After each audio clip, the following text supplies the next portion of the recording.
Once upon a time, in a village called Olowapopo, there was a boy named John. It was a small boy with a big heart. He lived in a small town where people knew each other by name. His house was at the end of a narrow street near a small river. He lived there with his father. His mother died when he was still a baby. He doesn't knew her mother. But his father, Mr. James, loved him very much. Every morning, John and his father walked together to the farm. They worked hard under the hot sun. John helped to carry water, plant corn, and feed the chickens. Even though the work was hard, John was always happy.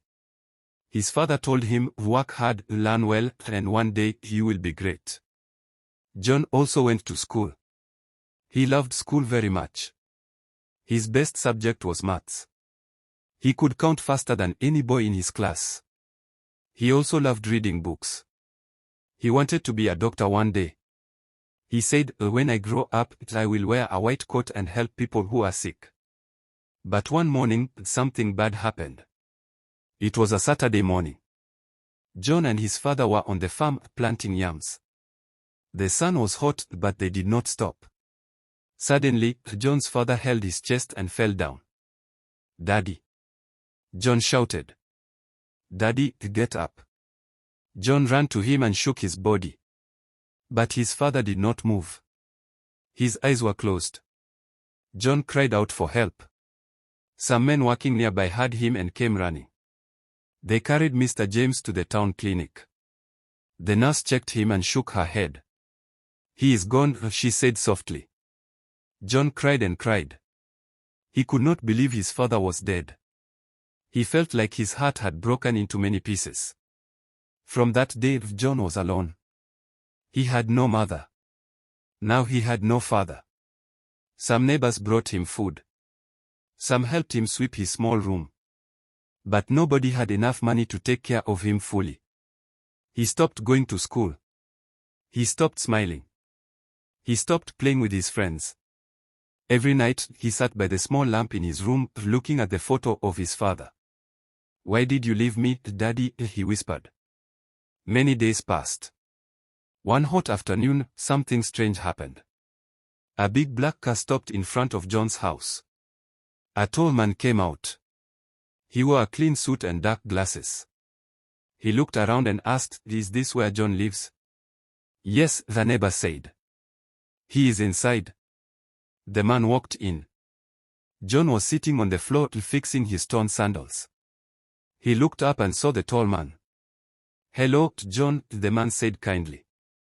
"My name is Mr. David. I knew your father many years ago. He helped me when I had nothing. He gave me food when I was hungry.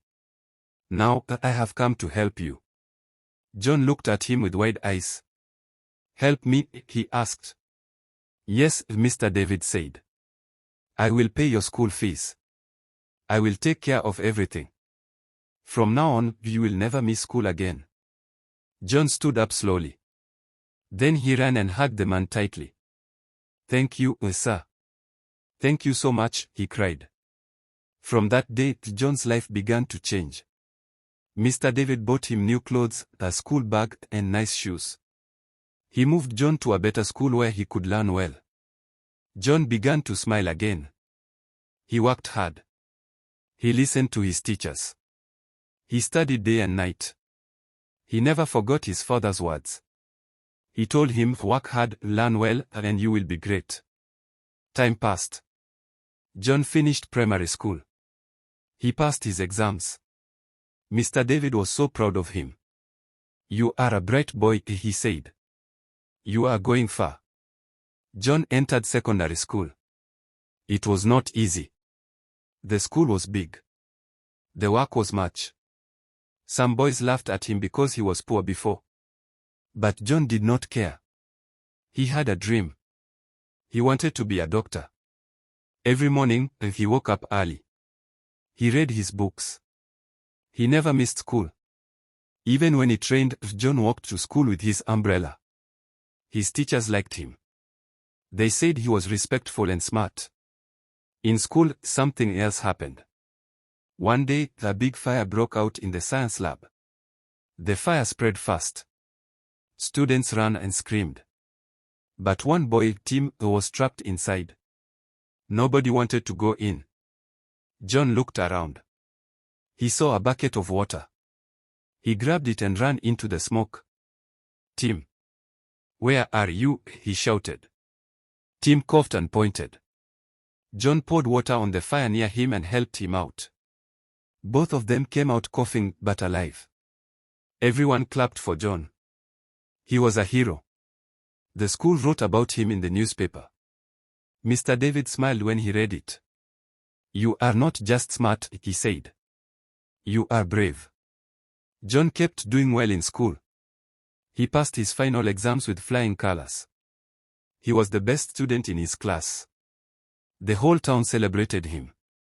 Then came the day for university. Mr. David called him. John, he said, you are ready. You can now go to the university. I will pay everything. John hugged him with tears in his eyes. Thank you, sir. You changed my life. You gave me hope. He got admission into the best university in the city. He studied medicine. It was hard. The books were big. The exams were tough. But John did not give up. He remembered where he came from. He remembered his father. He remembered the farm. He remembered the pain of being alone. He said that I must make it. I must become a doctor. A years passed. After 4 in university, Mr. John still wrote final year's exam. He still came out with flying color. Tears of joy flow. He remembered his father's advice when he was about to posted as Nigeria Youth Service Corps NYSC. See, he shouted. Beloved father, your soul rest in peace. He cried. A year passed. He told people around him one day, I will wear a white coat. Mr. John was employed as a senior doctor in a big hospital. He stood in front of a big hospital. I am now a Dr. John. He said. The people in his town danced. They sang. Little John is now a big doctor. He went back to his town and built a small clinic. He treated people for free. He helped children with no money. He became a father to orphans. He never forgot the help he got. Mr. David was now old. John sat beside him and held his hand. You saved me, John said. Now I will save others. And he did. He became known all over the land. People came from far and near to see the Dr. John who once had nothing. John smiled and said, no matter where you come from, you can become something great.